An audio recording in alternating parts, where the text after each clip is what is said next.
ஹே everyone, என்னோட பேர் ரோஹித். நான் இந்த சேனலில் personal finance, self improvement, tech AI பற்றி வீடியோஸ் அப்லோட் பண்ணலான்னு இருக்கேன். இன்றைக்கி வந்து ஃபைனான்ஸ் பற்றி நான் ஒரு முக்கியமான டாப்பிக்கில் வீடியோ அப்லோட் பண்ண போகிறேன்.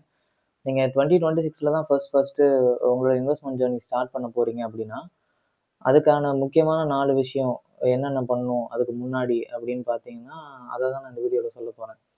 ஃபர்ஸ்ட் என்ன அப்படின்னா, ட்ராக் யுவர் எக்ஸ்பென்ஸ். உங்களோட மந்த்லி சேலரி எக்ஸாம்பிளுக்கு ஒரு 30,000 இருக்குது அப்படின்னா, அதை மாதத்துக்கு நீங்கள் எவ்வளோ செலவு பண்ணுறீங்க, எவ்வளோ மீதி இருக்குது அப்படிங்கிறத வந்து நீங்கள் முதல்ல முழுசாக அனலைஸ் பண்ணணும்.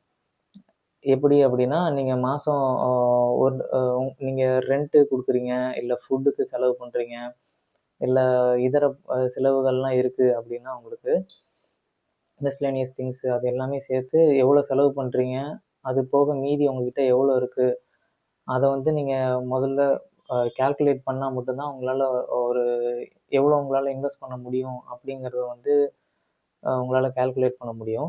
செகண்ட் என்ன அப்படின்னு பார்த்தீங்கன்னா, உங்களுக்கு வந்துட்டு தனியாக ஒரு எமர்ஜென்சி ஃபண்டு நீங்கள் ஸ்டார்ட் பண்ணி ஆகணும். எமர்ஜென்சி ஃபண்டு ஏன் வந்து ஸ்டார்ட் பண்ணணும் அப்படின்னு கேட்டிங்கன்னா, எமர்ஜென்சி ஃபண்ட் அப்படிங்கிறது வந்து சும்மா சாதாரணமாக சேர்த்து வைக்கிற ஃபண்ட் இல்லை. எமர்ஜென்சி ஃபண்ட் வந்து நம்ம அவசர காலத்தில் நமக்கு வந்து ரொம்ப உதவியாக இருக்கும். இப்போ சப்போஸ் வந்து நீங்கள் ஃபோன் வந்து யூஸ் பண்ணிருக்கும்போது உங்கள் ஃபோன் வந்து தண்ணிக்குள்ளே விழுந்துருச்சு, இல்லை கீழே விழுந்து உடஞ்சிருச்சு, இல்லை உங்கள் லேப்டாப் வந்து ரிப்பேர் ஆகிடுச்சு அப்படின்னா, இமிடியேட்டாக நீங்கள் இன்னொரு லேப்டாப்போ இல்லை ஃபோனோ வாங்கணும் அப்படின்னா, அதுக்கு வந்து உங்கள் எமர்ஜென்சி ஃபண்ட்லேருந்து நீங்கள் அந்த காசை எடுத்து உங்களுக்கான தேவைகளை வந்து பூர்த்தி செஞ்சுக்கிட்டு மறுபடியும் வந்து அந்த எமர்ஜென்சி ஃபண்டை ரீஃபில் பண்ணணும். எமர்ஜென்சி ஃபண்ட்னா எவ்வளோ இருக்கணும் அப்படின்னு பார்த்தீங்கன்னா, எமர்ஜென்சி ஃபண்ட் வந்து இப்போ 30,000 நீங்கள் சேலரி வாங்குறீங்க அப்படின்னா, உங்களோட 6 மாத சம்பளத்தை மொத்தமாக சேர்த்து வச்சா எவ்வளோ இருக்கணுமோ, அதை வந்து நீங்கள் எமர்ஜென்சி ஃபண்டாக நீங்கள் சேர்த்து வச்சுக்கலாம். இப்போ எமர்ஜென்சி ஃபண்டு வந்து எதில் சேர்த்து வைக்கலாம் அப்படின்னு நீங்கள் கேட்டிங்க அப்படின்னா, சேஃபான ஒரு இன்ஸ்ட்ருமெண்ட்டில் நீங்கள் போட்டு வச்சிட்டிங்க அப்படின்னா, அது மட்டும் இல்லாமல் அதை இமிடியேட்டாக நம்மளால் வித்ட்ரா பண்ணி உடனே அந்த பொருளையோ இல்லை நமக்கு தேவையை வந்து பூர்த்தி செய்கிற மாதிரி உடனே அதை வித்ட்ரா பண்ணுற மாதிரி இருக்கணும். ஈஸியாக ஆக்சசபிளாக இருக்கணும். அப்போது நீங்கள் அதை வந்து எதில் போடலாம் அப்படின்னா, உங்களோட எமர்ஜென்சி ஃபண்டெல்லாம் வந்து நீங்கள் எஃப்டிலேயோ இல்லை போஸ்ட் ஆஃபீஸ்லேயோ போட்டு வச்சுக்கலாம். இப்போ தேர்டு என்ன அப்படின்னு பார்த்தீங்கன்னா, தேர்டு வந்து இன்சூரன்ஸ். இன்சூரன்ஸ் வந்து கண்டிப்பாக ஒவ்வொருத்தருகிட்டையும் இருக்கணும். என்ன இன்சூரன்ஸ்? அதில் 2 டைப் ஆஃப் இன்சூரன்ஸ் இருக்குது. ஃபஸ்ட்டு வந்து health insurance and then term life insurance. Health insurance வந்து ஏன் எடுக்கணும் அப்படின்னா, இப்போது நீங்கள் வந்து இன்சூரன்ஸே இல்லாமல் உங்களோட இன்வெஸ்ட்மெண்ட் ஜேர்னியை ஸ்டார்ட் பண்ணிட்டீங்கன்னு வச்சுக்கோங்க. இப்போ இன்வெஸ்ட் பண்ண ஸ்டார்ட் பண்ணி நீங்கள் வந்து ஒரு ஹியூஜ் கார்பஸ் வந்து மேக் பண்ணிட்டீங்க.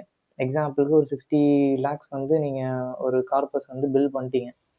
திடீர்னு உங்களுக்கு வந்து இப்போ ஒரு 40 வயசு ஆகிடுச்சுன்னு வச்சுக்கோங்க.